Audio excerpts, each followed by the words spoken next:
what you know is very limited, and what you don't know is limitless. No one's good at everything. I mean, that's just not the way life works. What's the choice you get to make every day to wake up and say, all right, this is where I'm going to focus my time and energy? How disciplined are you to maintain that routine over a period of time? And I think that will determine your level of success.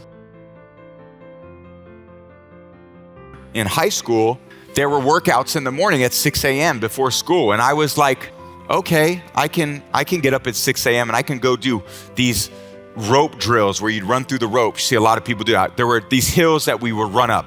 And there was probably less than 10 people there, but I was probably one of the 3 that were there almost every single day to try to continue to push myself to grow in these maybe physical areas that I was really behind a lot of the other people at. Because naturally, no one's good at everything. I mean, that's just not the way life works. We're all talented at certain things, but we can really continue to improve our weaknesses if we're humble enough to identify them, and we can build on our strengths. And I think we're all trying to find a more well-rounded aspect to ourselves, but a lot of that has to come with this understanding about yourself that what you know is very limited and what you don't know is limitless.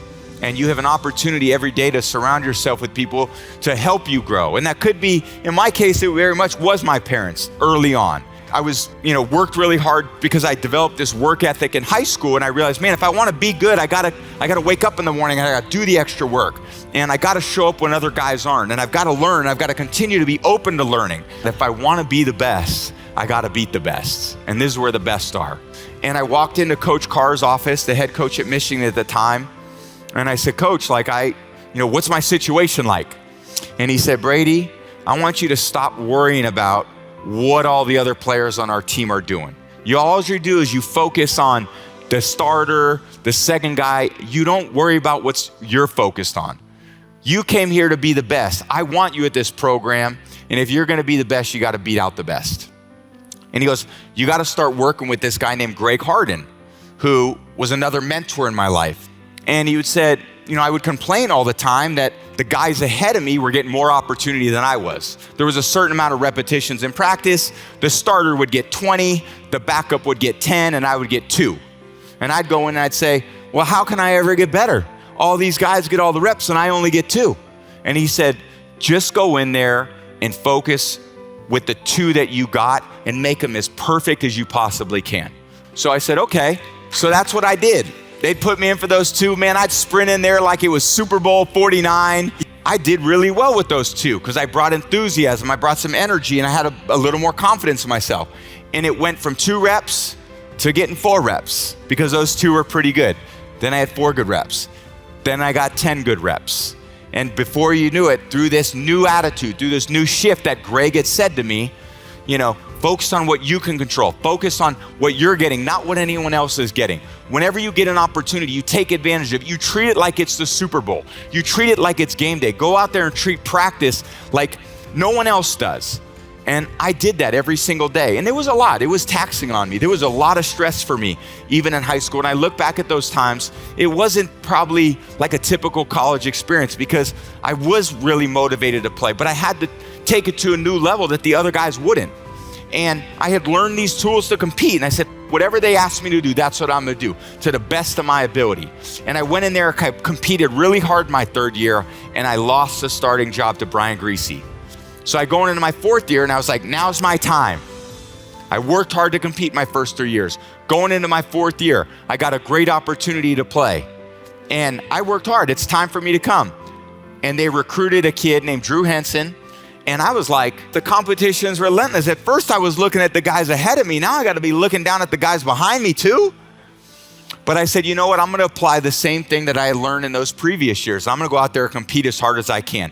And I'm gonna treat practice like a game. And I'm gonna gain the respect of my teammates every day through my work ethic. I'm gonna work hard in the weight room. I'm gonna work hard in the film room. I'm gonna work hard to be a good student. And going into my 4th year, it was a little bit of a battle. And my teammates named me team captain, and I won the starting job. And that wasn't just because of me. I want to be really clear. We had a great team, but what did I learn from that whole situation? It was a tough battle for me. It was a tough go. It was tough in high school. It was really tough in college. There was a lot of stress. Nothing was given to me. I didn't take the easy way out going to Cal and saying, God, that could be really easy, close to home. My mom can do my laundry, and everyone can come to the game. I can start. I stuck it out at Michigan where it was 10 degrees in the wintertime, and it was a lot of tough competition. But what did I learn, What did I learn? Like I said, I wasn't the prodigy. I learned about work ethic. I learned about resilience. I learned about gaining the trust and the respect of my teammates and coaches to name me captain. I learned about how to dig deep within myself, a long way from home without a ton of support for the position I was in, to still try to find a way to succeed in this situation that I really wanted to be in because it was the best for me anyway.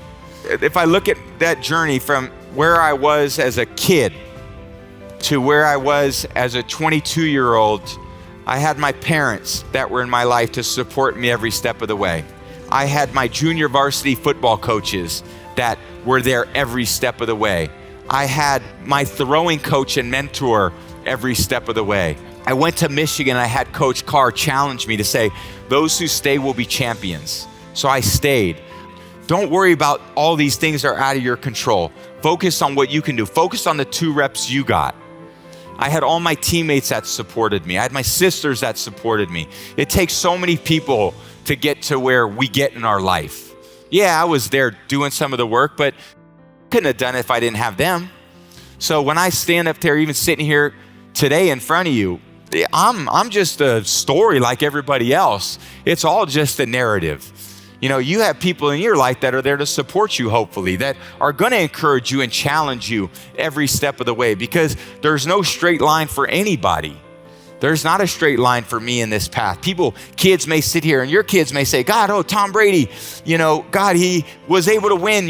I heard you name some great, records that I was very fortunate to be able to have over a 23-year career. All I think about is my parents. I think about my kids. I think about my family. I think about Greg. I think about my best friend and body coach, Alex. I think of the people that I work with every day. So for me, I just am a representation of all these people that have come into my life. And I felt very motivated to, I always said we play for the name on the front of our jersey was the Patriots or the Bucks, and I played for the name on the back of the jersey, which was my family and the people that encouraged me. So that was a great first, 22 years of my career in my life. If I worked the same way, and if I gained the trust and respect of my teammates in the same way, that if I ever did get that position, and I told this to my best friend, who was one of my roommates in college, I said, if they ever put me on the field, they're never gonna take me off the field. And they never did. I feel like I've been so blessed. I'm so grateful for all the people that have been in my life, because I couldn't have done it without all of them. All those experiences that we think are the hardest things in our life end up being the best experiences in our life, because if you approach it with humility and you look inward, they become the best opportunities for growth and learning.